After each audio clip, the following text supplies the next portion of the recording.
नमस्कार, आप देख रहे हैं हल्ला बोल टीवी। मैं हूं अली। आखिरकार पता चल ही गया कि कल रात नीतीश कुमार और केंद्रीय कैबिनेट मंत्री ललन सिंह और बिहार के कैबिनेट मंत्री विजय चौधरी के बीच में क्या कुछ तय हुआ। आइए इस बारे में विस्तार से जानकारी लेते हैं हल्ला बोल टीवी के संपादक दीपक शर्मा से।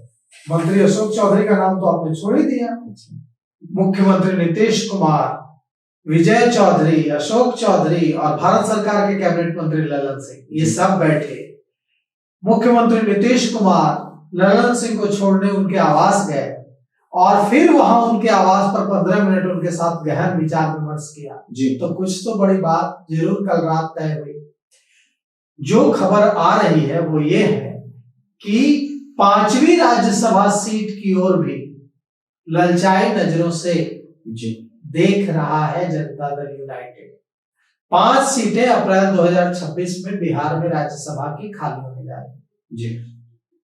2 सीट है जाएगी बीजेपी को, संख्या बल के हिसाब से 41 विधायक चुनेंगे, 1 राज्यसभा सांसद। उसका गणित यह है कि जितने विधायकों का, जितने सांसद का चुनाव होना होता है उसमें 1 जोड़ दिया जाता है।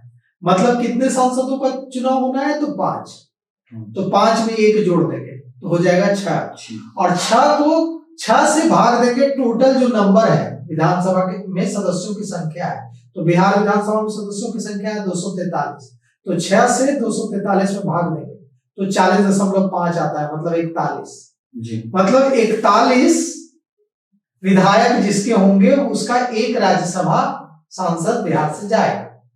तो उस हिसाब से 2 जाएगा जेडीयू का राज्यसभा सांसद और 2 राज्यसभा सांसद जाएगा बीजेपी से जी, ठीक है। और 1 बच जाएगा, 1 सीट बच जाएगी जो उपेंद्र कुशवाहा की खाली हो रही है। और इस बार भारतीय जनता पार्टी ने एकदम साफ कर दिया है कि उपेंद्र कुशवाहा को भेजने का उनका कोई इरादा नहीं। तो यह 1 सीट पर कौन कब्जा करेगा, एक बड़ा सवाल है जी। बीजेपी चाहती है कि यह सीट मिल जाए भारतीय जनता पार्टी को जी। चिराग पासवान चाहते हैं कि यह सीट उनको मिल जाए और उनकी मां रीना पासवान चली जाए राज्यसभा। इधर जीतन राम मांझी चाहते हैं कि यह सीट उनको मिल जाए, उसके लिए वो मोर्चा खोले हुए हैं। जदयू इस सीट पर चुप था। कहा जा रहा था कि जनता दल यूनाइटेड के 2 सांसदों का टर्म पूरा हो रहा है अप्रैल 2026 में, जो राज्यसभा के डिप्टी चेयरमैन है हरिवंश जी और रामनाथ ठाकुर जी। रामनाथ ठाकुर का जाना भी तय है राज्यसभा और हरिवंश जी का जाना भी तय है। दोनों के बहुत ही करीबी संबंध नीतीश कुमार से हैं, व्यक्तिगत संबंध। ये जो 5वीं सीट थी उपेंद्र कुशवाहा वाली सीट, इस सीट पर जदयू मौत, लेकिन अब जदयू इस 5वीं सीट पर भी दावा ठोक रहा है। जदयू चाहता है कि ये जो 5वीं सीट तय हो इसमें उसकी भी भूमिका हो जी। कोई ऐसा कॉमन नाम तय हो जो बीजेपी को भी पसंद हो और जदयू को भी पसंद हो।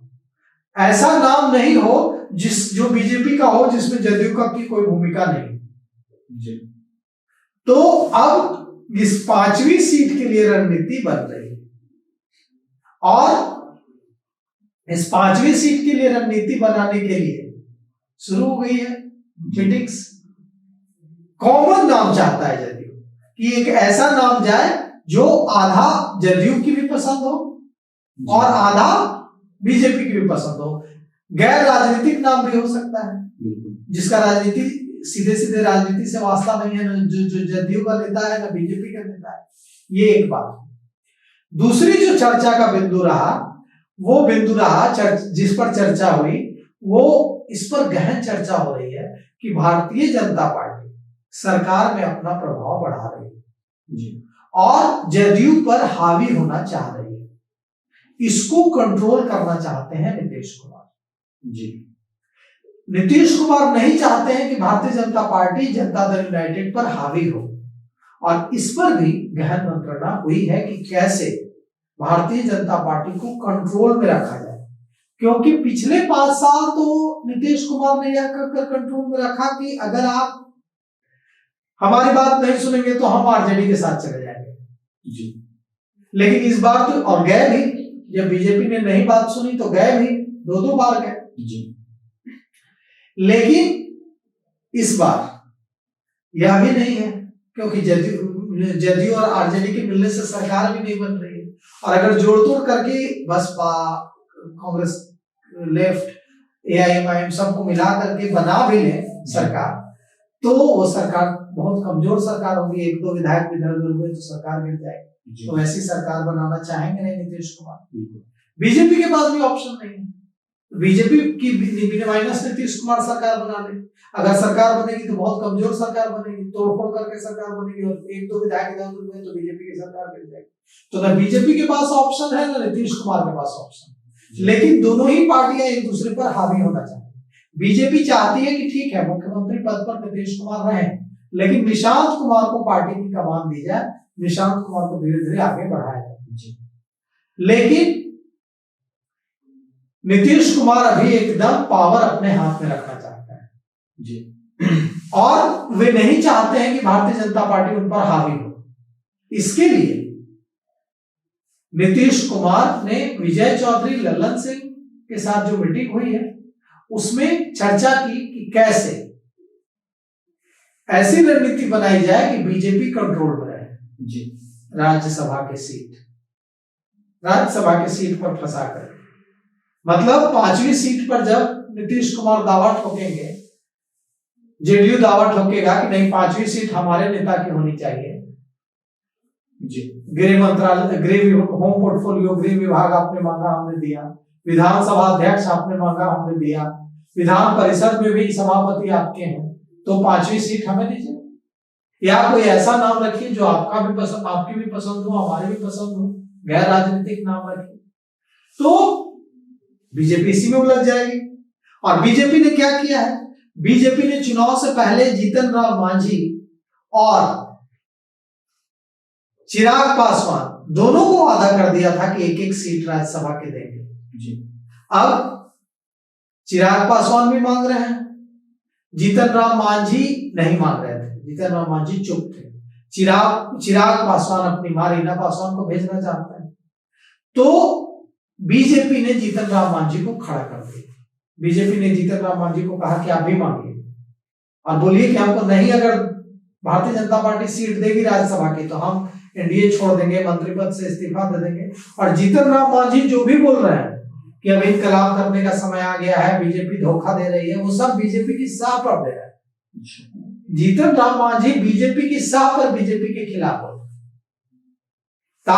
जीतन राम मांझी बीजेपी के खिलाफ बोलेंगे इस मुद्दे पर, तो बीजेपी चिराग पासवान को कहेगी कि अगर हम आपको सीट दे देंगे तो जीतन राम मांझी एनडीए छोड़ देंगे जी, इस्तीफा दे देंगे मंत्री पद से, तो फिर क्या होगा। तो चिराग पासवान को, दोनों को लड़ा करके बीजेपी न चिराग पासवान को देगी सीट, न जीतन राम मांझी को देगी, खुद रख लेगी तीसरी सीट। राज्यसभा में बहुत जरूरी भी है भारतीय जनता पार्टी के सांसदों की संख्या ज्यादा होना। तो ऐसे में बीजेपी जो खेल कर रही थी चिराग पासवान के साथ कि जीतन राम मांझी को खड़ा करके चिराग पासवान के सामने ये बात रख के कि जीतन राम मांझी नाराज हो जाएंगे, तीसरी सीट पर भी खुद कब्जा कर लिया जाए, न उपेंद्र कुशवाहा को देंगे, न चिराग पासवान को देंगे, न जीतन मांझी को देंगे, तीसरी सीट भी हमें रखेंगे। अब नीतीश कुमार सामने आ गए हैं, मीटिंग कर ली है। अब नीतीश कुमार चाहते हैं कि 3 सांसद जाए उनका, या फिर 2 सांसद अगर उनका 2 बीजेपी का जाए तो तीसरा मतलब 5वां जो राज्यसभा सांसद जाए वो ऐसा जाए जो उनकी भी पसंद हो, जदयू की भी पसंद हो और बीजेपी की भी पसंद हो।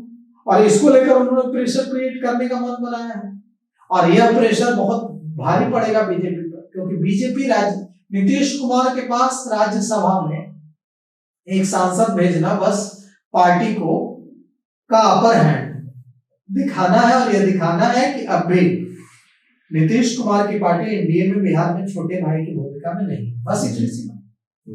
लेकिन भारतीय जनता पार्टी के लिए राज्यसभा की एक एक सीट ज्यादा अहमियत इसलिए रखती है क्योंकि विधेयक पास कराना होता है, बिल पर चर्चा होती है, वहां राज्यसभा में उनकी संख्या कम हो जाती है तो दिक्कत होती है।